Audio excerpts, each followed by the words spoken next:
Hello again, and welcome back to Life After 55. This is the channel where we explore natural healing, faith-based encouragement, and practical wisdom for those of us who are navigating the second half of life. If you're new here, I'm Roy Shipley, and I'm so glad you're joining us. This channel is for folks over 55 who want to take better care of their body, their mind, and their spirit, without the hype or the gimmicks. On today's episode, we're going to talk about something that touches all of us at some point: stress and anxiety. Whether it's the weight of a diagnosis, bills stacking up, family tension, or just that feeling of being overwhelmed, you aren't alone. If this episode speaks to you, or if you know someone who could use it, please like, share, and subscribe. It helps this community grow and reach more people who need hope. And that's the bottom line, basically, of doing these videos. I'm trying to build a community here that will help people physically, mentally, spiritually. And no, I am not a doctor. I am not a counselor. I'm just a regular Joe who's, in that latter stage of life. And I hope some of my experience, some of my research or whatever, and my biblical knowledge, my limited biblical knowledge will help somebody, will be a blessing to somebody. And again, that's if this community grows, and I'm hoping that it does, and I'm praying that it does. So again, if you know of anyone that could use what's in this video or any of the other ones we've made, please like it, share it, and subscribe. And again, it helps with the growth of the community, and it also helps with the algorithms on YouTube so that it'll be presented before more people. So, okay, enough of that. So let's get into part one. Understanding stress and anxiety. So a basic question is, what exactly is stress? What's anxiety? Well, stress is your body's response to pressure, whether it's from a situation, a deadline, a conversation, or even physical illness. Anxiety, on the other hand, is more like a constant undercurrent of worry, fear, dread. Sometimes that's without an obvious cause either. So here's something you might not know too. Studies show that anxiety affects women nearly twice as often as it does men. Why? Well, some say hormones, some say expectations, some say trauma. But whatever the cause, it's real. When you're over 55, the triggers often change as well. You might not be stressed out about, school or climbing the career ladder anymore, but now it's things like chronic illness, loss of a loved one, feeling invisible, caregiving for a spouse or a parent, trying to make retirement income stretch a little farther. I'm sure that's something a lot of us can relate to. Or just feeling like your best years are behind you. And let me say something important here. Not all stress and anxiety are just emotional or situational. Sometimes they're rooted in real medical or psychological conditions like thyroid imbalances, hormonal changes, and yes, that goes for men too. Believe it or not, you're not excluded from this, nor am I for that matter. Chronic pain or inflammation, that certainly is a depressing thing for a lot of people. I know, I struggle with that a little bit in my shoulder, but, it is what it is. But unresolved trauma is another reason or cause, if you will, for anxiety and stress. PTSD. Some people have generalized anxiety disorder. Some people have depression. And many of us have gone through things in life, such as losses, betrayals, childhood experiences, even military service, that we never really processed. And over time, that can settle into the nervous system as chronic anxiety or fear.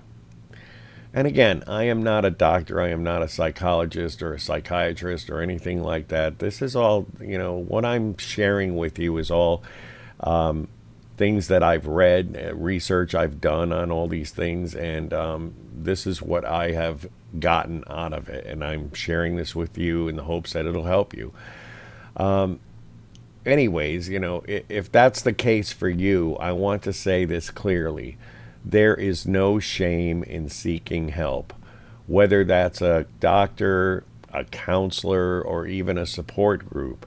Those steps are just as valid as any natural remedy. And I want to be clear about that, Yes, there are some natural remedies for stress and anxiety, but, sometimes you need a little more. Again, like a doctor, a counselor, or a support group. Sometimes too, healing comes through prayer and natural remedies. And sometimes it comes through medication, therapy, or both. God can use all of it to help. Now, I'll be honest. I don't personally struggle with high anxiety on a daily basis. But I've had, like everybody else, my share of financial pressure, especially during seasons of change. I know how heavy that can feel. It's like a low-level hum in the background that just doesn't quit. And if you've been there, or if you're there right now, I want you to stick with me through this episode, because in just a minute, we're going to walk through some natural, spiritual, and practical tools to help you feel better, starting now. Okay, so let's talk now about some practical, natural ways to calm your body and steady your mind. Because while faith gives us a strong foundation, God also gave us common sense, good food, and the wisdom of nature to support our health. So, first of all, as far as natural remedies goes, nutrients and herbal support are, these are all things that are natural that can help you. I'm not saying they will cure you, and I don't want to mislead anybody into thinking, yes, this will make, this all disappear. It will help, and maybe a combination of all of these things will relieve you of it once and for all. That's all I'm saying. So the first thing is magnesium, and this is a mineral that helps muscles relax. It steadies your heartbeat, and it soothes frazzled nerves. And here's the kicker to that. In my research, I discovered that most people over 50 are deficient in magnesium, especially if you drink coffee or if you take blood pressure medication. A good magnesium supplement like magnesium glycinate can help with sleep, tension, even that tight feeling in your chest some people get when they're anxious. Now, here's another natural remedy, ashwagandha.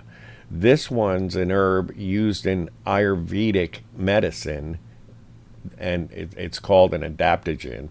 And it helps your body adapt to stress, calming without making you drowsy. Another old-time favorite that I'm sure 99% of you have heard about is chamomile or lemon balm tea. If you prefer something gentler, these herbal teas are excellent. Chamomile can help you wind down in the evening, and lemon balm is known to lift your mood, and it helps ease tension.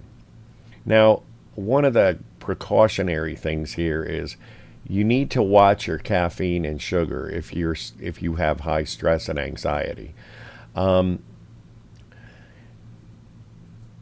know no one wants to hear that, that's kind of like telling you to go exercise to a lot of people. That's not something a lot of people want to hear, but, it is what it is.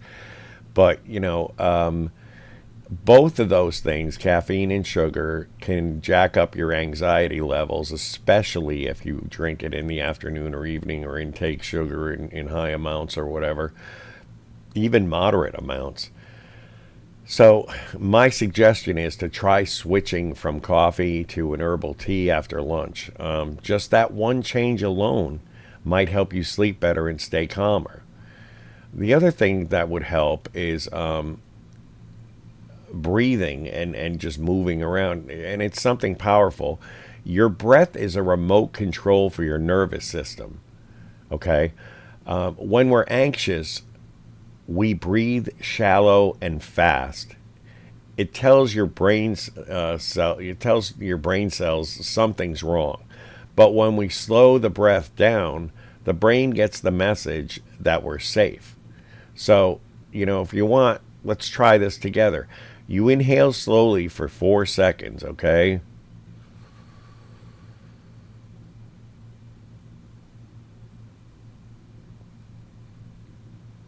Now you hold it for 4 seconds and then you exhale slowly for 6 seconds. Okay? Once you've done that, you pause for a couple seconds and then do it again. If you do that 3 or 4 times, you'll feel your shoulders drop like your body just got permission to exhale. And it helps to calm you down. When I was a kid, when my mother would get upset, she would put her arms in the air and say, breathe deep, breathe deep. And I used to just think it was something funny she did. But, now that I've researched it and everything, I realize, there was something to that. And it did calm her down. All right, let's talk about movement now. Like I said in one of the other episodes, I believe it was the one about the arthritis last week that we talked about. You don't need to run a marathon. Just gentle, regular movement will help. And it helps to lower your cortisol, which is your stress hormone. It helps to improve sleep. It helps increase feel-good endorphins. And it can be anything like just walking around the block, stretching in the morning, or even just pulling weeds out in the garden. Anything that gets your body moving and your mind away from racing thoughts will be helpful. Now, if you're not sleeping well, anxiety will almost always feel worse the next day. Because lack of sleep ramps up stress hormones and it makes small things feel big. So, here are a few calming habits you can try before you hit the bed. Turn off the news and the phone at least an hour before sleep. So many of us nowadays are addicted to their phones. I see this all the time. People in restaurants it amazes me sometimes how communication has become a lost art, even though we have all this technology and we can communicate other ways. But you'll see, I've been in restaurants and seen families come in with the mom, the dad, and the 2 or 3 kids. And every one of them is on their phone. Nobody's, talking other than, hey, check this out, or hey, so-and-so says hi, whatever. It's just a whole new world now than it used to be when I was growing up. When I was growing up, you sat at the dinner table, the breakfast table, whatever, and there was no phone. The TV was off. And you sat there and you talked. You talked about whatever issues or whatever you were going to do. Whatever. There was just, I don't know, it was just a whole different thing. To me, it was a lot more stress-free than it is today in this day and age. But anyways, something that'll help you sleep is if you have a cup of herbal tea maybe an hour or so before you go to sleep. Another thing you could do at bedtime is to play soft worship music, or you can read a devotional. Do some light stretching or do some prayer journaling. And again, like I said, you need to avoid caffeine. If you're having trouble sleeping, avoid caffeine after 2 p.m. and go easy on alcohol at night, because both of those things are going to mess with your sleep more than people realize, especially as we get older. All right, now I want to slow things down for a minute and talk about where real peace comes from. Because while breathing techniques and herbal teas are helpful, and they truly are, deep peace doesn't come from a bottle or a vitamin. It comes from knowing you're not in this alone. It comes from trusting a God who still calms storms. Let's take a moment and sit with that. And while we're doing that, I want to share a little bit of my routine with you. My routine may or may not be why I don't personally struggle with stress and or anxiety. I know that when I wake up every morning, God has blessed me with the opportunity to live another day. I also know that there's going to be challenges that day. Some are going to be slight and easy, and some might be intense. Excuse me. I know too that my day is going to go a lot better with Jesus than it would without, and with Him guiding me through whatever storms may come my way that day.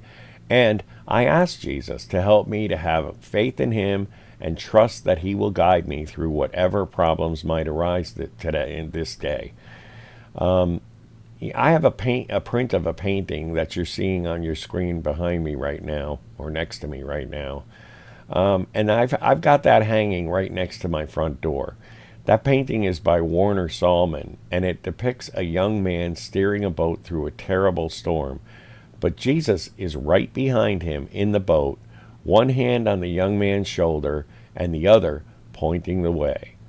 That scene gives me the solitude I need for the day, because I know if I walk with Jesus, He will see me through any storm that arises that day.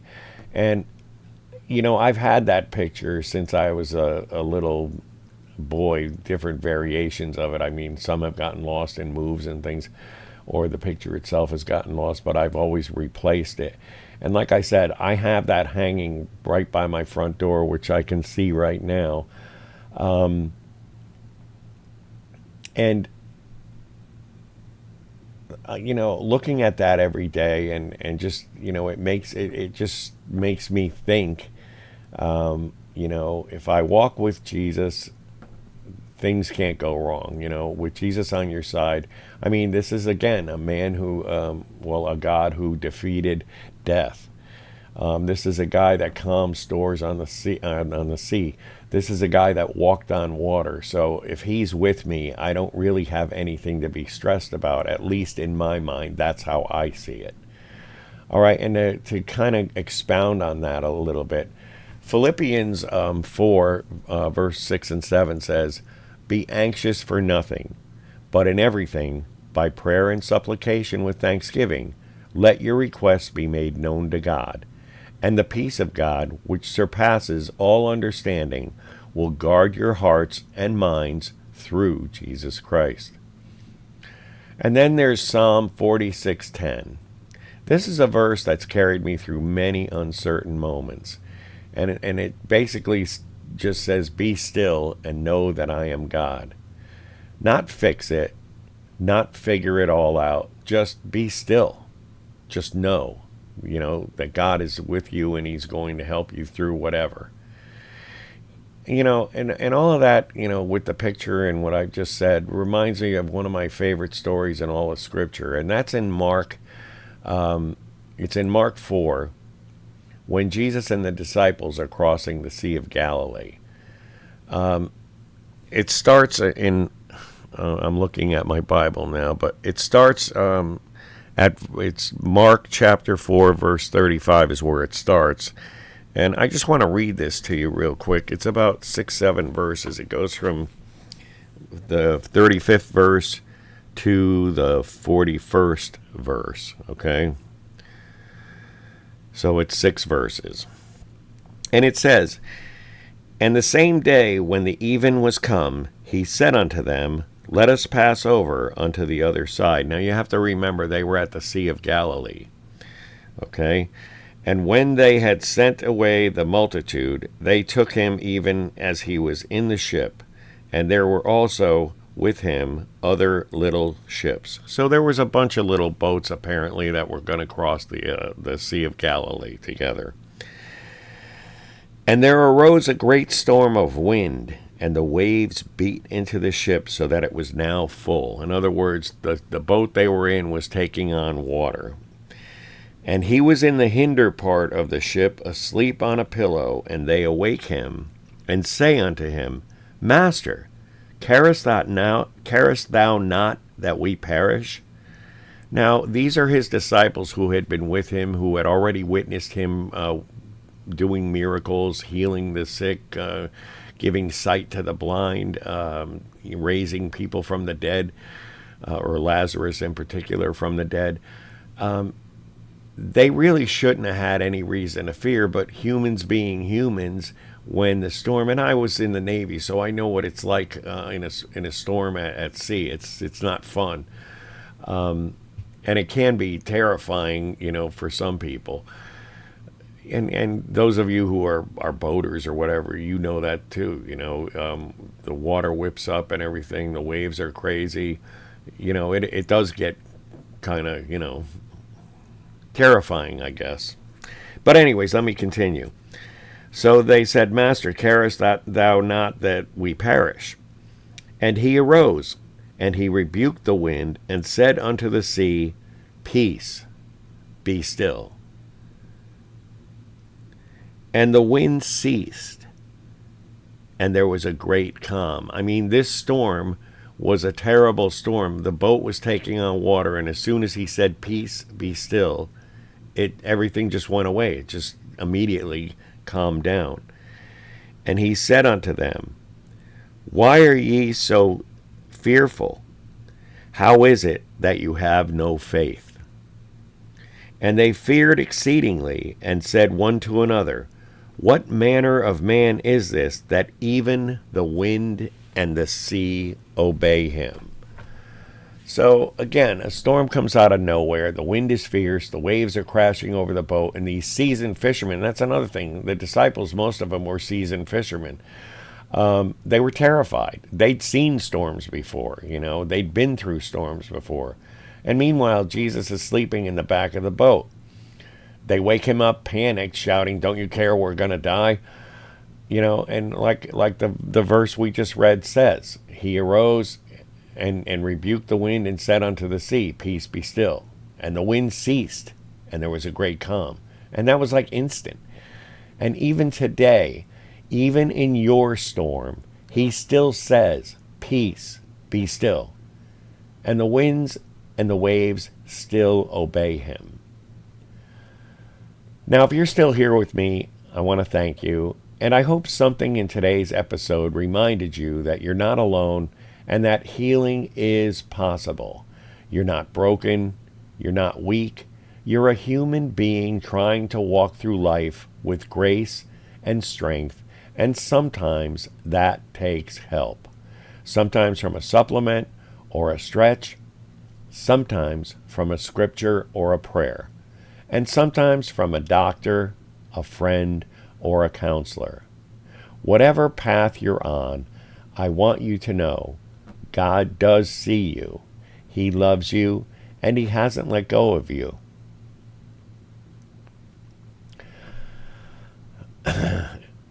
Just the thought of that chokes me up a little bit, but let me pull it together here.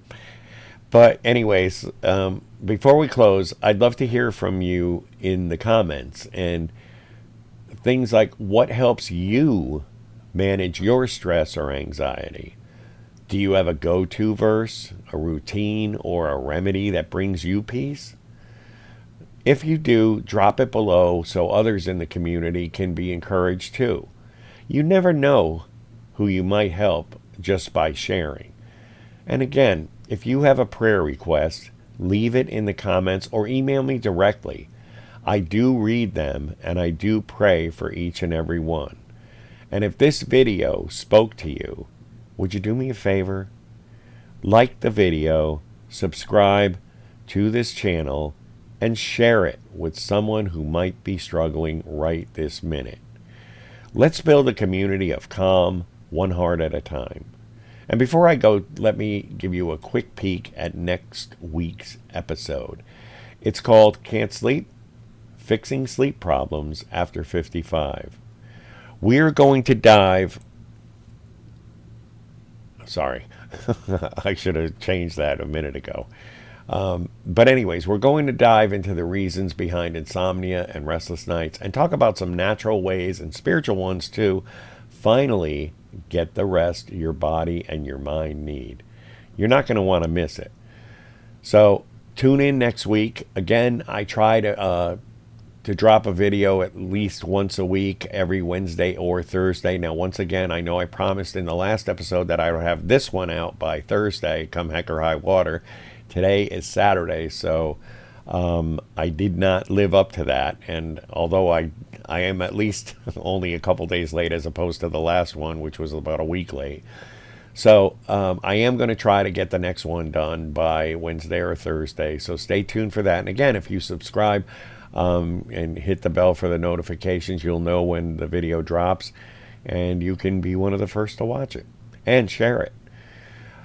Okay, so until next time, take a deep breath, stay grounded in the truth, and remember, peace is still possible. Okay? So, see you again soon here on Life After 55.